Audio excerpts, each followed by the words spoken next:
Nos encontramos hoy con dos de los expertos más reconocidos en los ámbitos de la antropología y humanidades, los doctores Rivera y Condori, para discutir el siguiente tema en cuestión, el cual es el principio del hombre.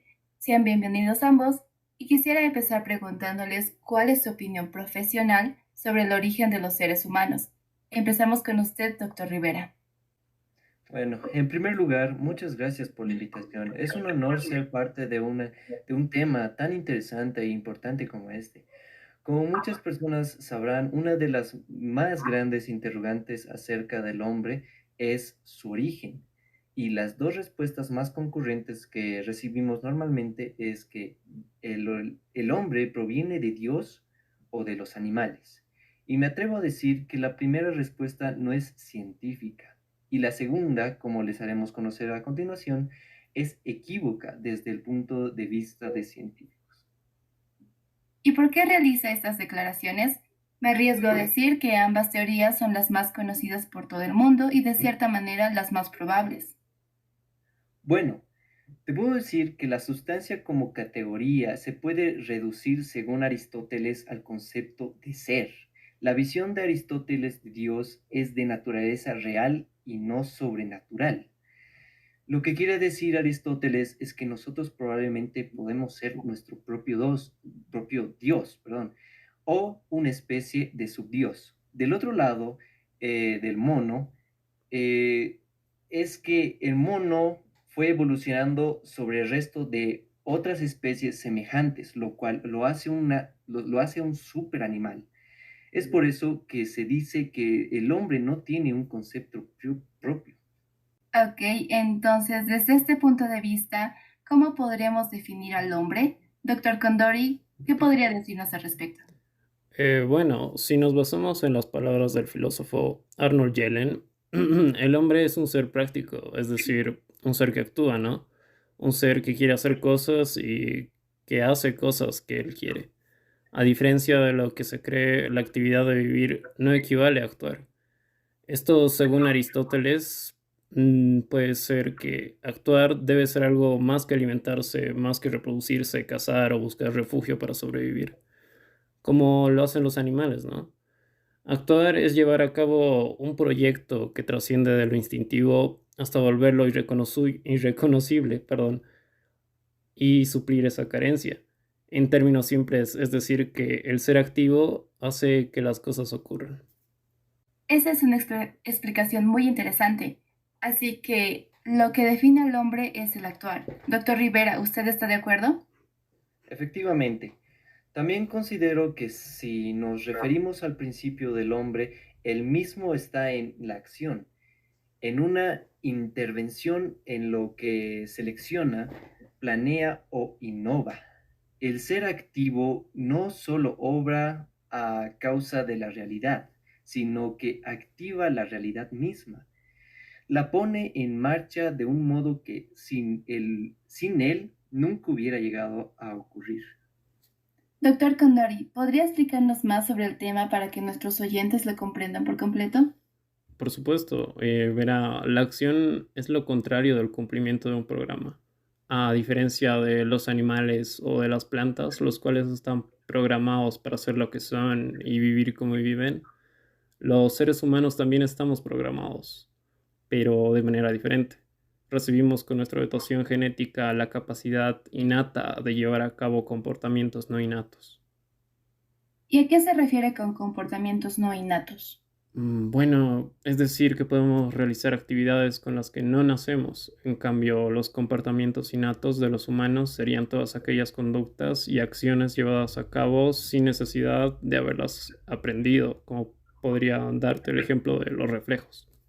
Bueno, adicionando a lo que dice mi colega y amigo Salvador, la diferencia entre los seres vivos totalmente programados y los seres humanos parcialmente programados va más allá de la genética, ya que estudios demuestran que la diferencia que tiene el hombre con el chimpancé es mínima, al igual que si hacemos la comparación, por ejemplo, con un cerdo o con un gusano, por lo que cuanto más se demuestre que nuestra continuidad genética con los otros animales es más obvio que el tomar acción debe provenir de algo más que el ADN.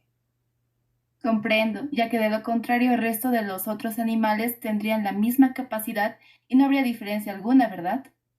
Exacto, precisamente. Ok, realmente es una explicación bastante fascinante. Para continuar, me gustaría que ambos doctores respondieran los mensajes que nuestros oyentes nos enviaron recientemente. El primero pregunta si podrían explicar más sobre la programación humana y cuál es la diferencia con los animales sobre este tema. Y claro, yo podría responder a esa inquietud. El ser humano cuenta con una programación biológica en cuanto a ser vivo, pero debe autoprogramarse como humano. Es decir, esta autoprogramación humanizadora implica cierta desprogramación animalesca. El hombre no está programado por sus instintos, más al contrario, actúa contra ellos, lo cual puede ser llamado como la contraprogramación, ¿no? Y en cuanto a la diferencia con los animales, ¿qué podrían decirnos? Bueno, si mi compañero acá, Condori, me lo permite, yo podría responder esa pregunta. Prosigue, compañero mío. Gracias. La diferencia que existe entre los seres humanos y los animales es su ausencia de especialización de ningún tipo. Si se detiene a pensarlo, los animales son buenos en algo, específicamente con ayuda de su fisionomía, ya sea que el ojo se convierte en un microscopio, aunque a causa de ello deje de ver a cierta distancia. Las extremidades sirven para trepar, aunque no para andar, o para nadar, aunque solo se arrastran fuera del agua.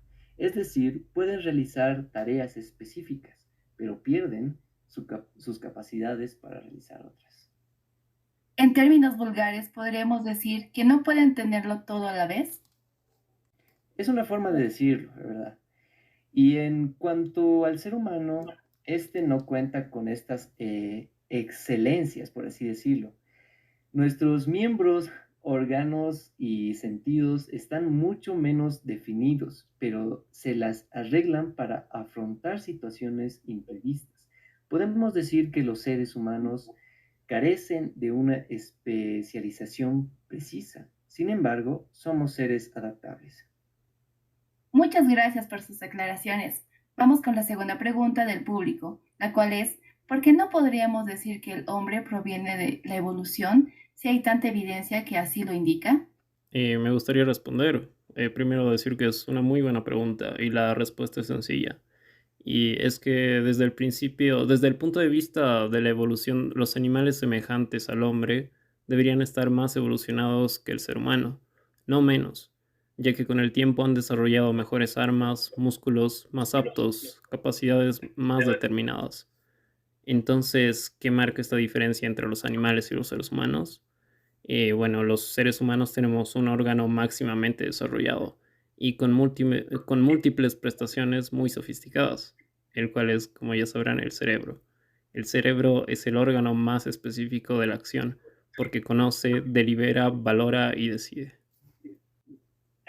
Bueno, me gustaría añadir que el ser humano comete constantes errores, pero aprende de ellos y los corrige. La vida humana perpetúa al rasgo característico de la infancia, que es el constante aprendizaje y la educación permanente.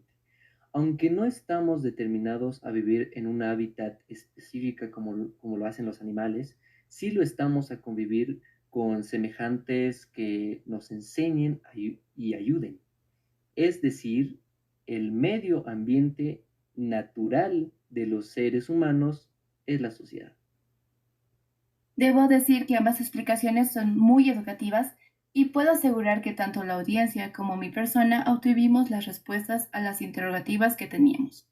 Continuando con la entrevista, me gustaría saber si tienen alguna opinión desde la perspectiva religiosa. Doctor Condori, ¿qué podría decirnos al respecto? Y bueno, sí, verá, con el doctor Rivera hemos estado analizando mucho este tema. Y es que desde el punto de vista religioso, y de acuerdo a las palabras de Giovanni Pico de la Mirandola, Dios ha situado a cada uno de los seres en su lugar apropiado, pero al hombre Dios lo ha creado sin un lugar propio, ya que es tan capaz de ascender hacia otro lado como de descender hasta lo más bajo, es decir, es capaz de actuar.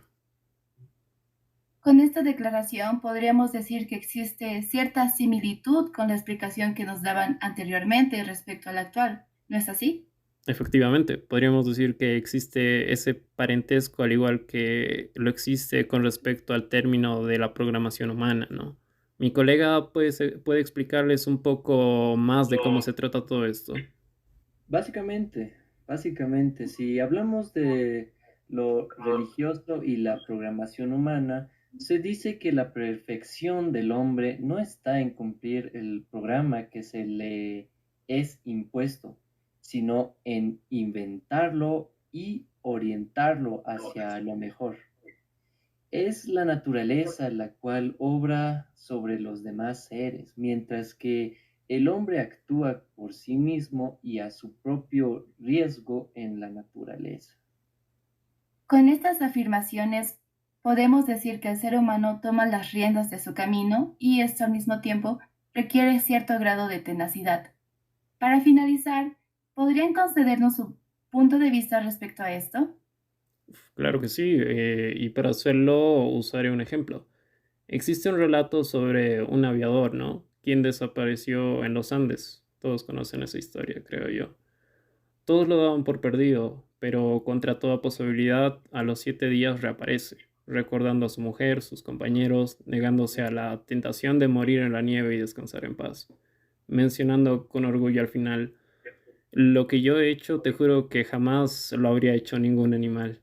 Utilizando el ejemplo de mi colega, esta historia nos demuestra una vez más que la diferencia entre los animales y el ser humano es que este último decide tomar acción cuando se encuentra frente a diferentes situaciones. Sin duda una historia bastante impactante y hasta cierto punto inspiradora, la cual nos comprueba que los seres humanos podemos tomar acción y no solo vivir bajo una programación como los animales.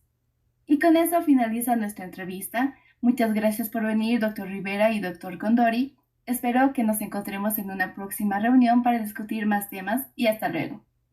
Muchas gracias. Ya, ya. Vamos, vamos, vamos.